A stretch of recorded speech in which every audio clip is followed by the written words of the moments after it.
I'm Elizabeth Elliott. I'm a paediatrician at the Children's Hospital at Westmead, and I'm a professor of paediatrics and child health at the University of Sydney.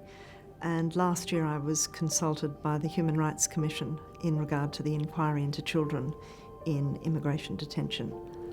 This was a year-long inquiry into children on mainland and offshore detention centres in Australia, and the findings were really abhorrent.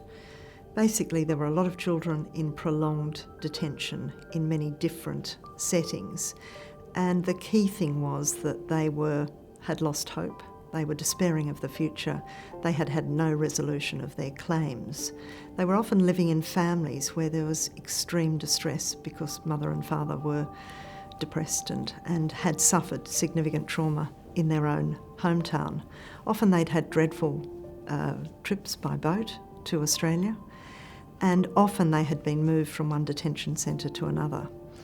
And by the time we met these people during the inquiry, there was significant mental ill health and significant ill health, particularly in young children.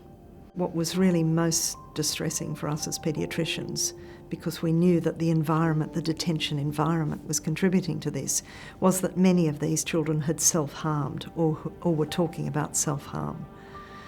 Whether that be swallowing a detergent, cutting themselves, trying to hang themselves, jumping off a building. You know, it's really distressing to see young children performing these sorts of acts. And I know that some people have said that these are just attention-seeking gestures, whether by children or adults, without having any understanding of the extent of the trauma that these people have suffered, and the fact that young children don't usually threaten or attempt suicide or self-harm. And particularly when we went to Christmas Island, at the visit that I did with the Human Rights Commission in July of last year, there were 15 women who had attempted suicide, all women with young children. Those women, at the time we were there, 10 of them were on 24-hour watch by guards. These were male guards, big burly male guards, not mental health nurses. Watching these women through the open doors of their tiny little 3x3 metal room, watching them as they tried to sleep, as they tried to feed their babies. And of course many of these women hadn't had appropriate psychiatric care, and those of them who had been medicated, some of them stopped the medication because it was interfering with their bond with their child.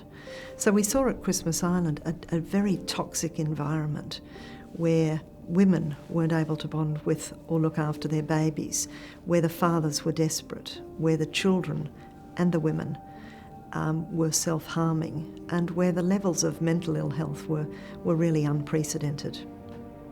And what really concerns me as a paediatrician is that these severe mental health problems that we've seen in children all over Australia, and we see in our refugee clinics here, aren't just going to go away.